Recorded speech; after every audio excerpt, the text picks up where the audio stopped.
As I reach inside and dare to be great, I dance, I yell, and I celebrate. Hello, and welcome to another fantastic episode of Breakthroughs Before Breakfast. My name is Andrew the Great, and this week we're going to be discussing one of, if not the, most fun, most exciting aspects of your business. The one thing that separates your business from every other company in the marketplace. Of course, I'm talking about none other than branding. In 1892, when George Eastman founded the Eastman Kodak Company, him and his mother devised the name Kodak through an anagram set, and started with Eastman's favorite letter, K. He later explained that when creating a name, it should be short, one cannot mispronounce it, it should not resemble anything, nor be associated with anything other than Kodak. Which leads me to this week's distinction. Because when it comes to a company, when it comes to your company, make sure that you brand the bleep out of it. When you want to clean out your ears, do you ask for a cotton swab, or do you refer to the dominant brand, Q-tip? I need to go make some copies, so I'll just go Xerox these off, and if I need to look up any information, I can just Google it. All of these are examples of companies that have defined an industry through their brand. According to an article in Entrepreneur magazine, a brand is simply put a promise to your customers. It tells them what they can expect from your products and from your services, as well as differentiates your offer from all the other competitors. Your brand should be derived from who you are, who you want to be, and who the people perceive you to be. Are you the innovative maverick in your industry, or the experienced, reliable one? Is your product the high-cost, high-quality product, or is it the low-cost, high-value product? You can't be both, and you can't be all things to all people. Who you are should, to a certain extent, be based on the wants and the needs of what your customers are looking for. So make sure that you do your research. Find out what the wants, needs, and desires of your current and prospective customers are. See, it's not enough to rely on what you think that they think. You need to know what they think. Once you've done some research and found out a little bit more about your customers, here are some great tips on developing your brand. First and foremost, get a great logo. A great logo is the foundation of your brand. Your website, packaging materials, promotion materials, all of which should integrate this logo and communicate your brand. Next is write down your brand message. What are the key messages that you want your brand to stand for and to represent? This is often communicated through a company mission statement. Next, we have brand integration. Your brand extends into every aspect of your company. How you answer your phone calls, what you and your salespeople wear when you go out on sales calls, your email signature, everything about what your company stands for is communicated in how it's done through your brand. Next is company voice. Create a voice for your company that reflects your brand. This voice should be applied to all written and visual communication, both online and off. Is your company friendly? Be a little bit more conversational. Is your company a little bit more ritzy? Well, maybe you could be a little bit more formal in that case. Next, we have tagline. A great tagline should be memorable, meaningful, and should be a very concise statement that truly captures the essence of your brand. For example, I heard of this really great one. Frontier Trainings, the world leader in experiential business training. Next, we have marketing. Design templates and create branding standards for your marketing materials. Use the same color scheme, logo placement, and the look and feel throughout all of your products. You don't have to be fancy, just be consistent. Next is a pretty simple one, and I don't really think that I have to cover this, but just to cover all the bases, I will. Be true to your brand. What that means is, if your brand promises something, follow through on it.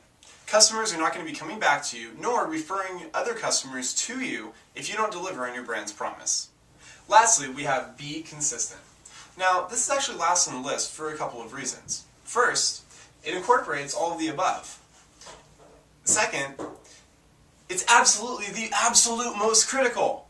If you do not do this one thing, all of your attempts at establishing a brand, sadly enough, will fail. So being consistent is actually the best piece of advice that I can give you when it comes to branding. You see, consistent branding leads to strong brand equity.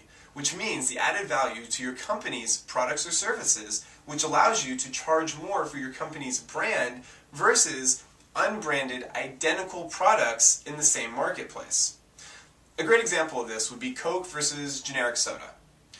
Because Coca-Cola has such a strong brand equity, it can charge a higher price for basically the same product, but because it's Coca-Cola, the customers will pay more for that. The added value intrinsic to brand equity often comes in the form of perceived higher quality or an emotional attachment. For example, Nike often associates their latest product with a star athlete with the hopes that the customers will take the emotions that they have from the star athlete and transfer that to the product. See, for Nike, selling shoes is more about than the features of the shoes. This week's world leader is perhaps the king of branding. While commonly known for his ostentatious methods of self-promotion, his charm, and still being devilishly handsome at age 60, make no mistake about it, Richard Branson is both a shrewd businessman and an excellent communicator of ideas through his Virgin Empire, which is why he has been chosen as this week's world leader. As a child, Richard Branson never did well in school due to lifelong struggle with dyslexia. He compensated for his struggle by discovering his ability to communicate and connect with others. Despite his dyslexia, Branson dropped out of school at the age of 16 to start a youth culture magazine called Student. The publication, run by students for students, sold $8,000 worth of advertising in its first edition, which was launched in 1966. The first run of 50,000 copies was disseminated for free after Branson covered the costs with advertising. By 1969, Branson had the idea to begin a mail-order record company called Virgin to help fund his magazine efforts. The name Virgin actually originated from one of Branson's early employees who suggested the name because they were all new to business. His first artist on the Virgin record label, Mike Oldfield, recorded his single Tubular Bells in 1973 with the help of Branson's team. The song was an instant smash, staying on the UK charts for 247 weeks. Using the momentum of Oldfield's success, Branson then signed other aspiring musical groups to the label, including the Sex Pistols, which many other record companies were hesitant to sign. Artists such as the Culture Club, the Rolling Stones, and Genesis would follow, helping to make Virgin Music one of the top 6 record companies in the world. With around 200 companies in over 30 countries, the Virgin Group has now expanded into leisure, travel, tourism, mobile, broadband, TV, radio, music festivals, finance, health, and even a space tourism company, Virgin Galactic. Through the Virgin Green Fund, they are actively investing in renewable energy and resource efficiency. In February of 2007, he announced the Virgin Earth Challenge, a $25 million prize to encourage a viable technology which will result in the net removal of anthropogenic and atmospheric greenhouse gases. Branson is also known for his sporting achievements, notably the record-breaking Atlantic crossing in Virgin Atlantic Challenger 2 in 1986, and the first crossing of hot air balloon of the Atlantic in 1987, and the Pacific in 1991. He was knighted in 1999 for his contribution to entrepreneurship, and in 2009 he landed number 261 on the Forbes World's Billionaire list with $2.5 billion in self-made fortune, including 2 private islands. Hi, and thanks for watching. Got a little added bonus for you. If you'd like to check out just how pervasive and influential brands, brand equity, and logos are in our society today, check out the short film Logo-Rama. You can find it online. It won a whole bunch of Sundance Film Festival awards and that type of stuff. But it really demonstrates the power of how often that we see all of these logos and brands and everything else, and how they've come to shape our lives and to shape our cultures in which we live in today. So, that concludes this episode of Breakthroughs Before Breakfast. Thank you again, and be sure to tune in next week for another incredible, fantastic, amazing episode of Breakthroughs Before Breakfast.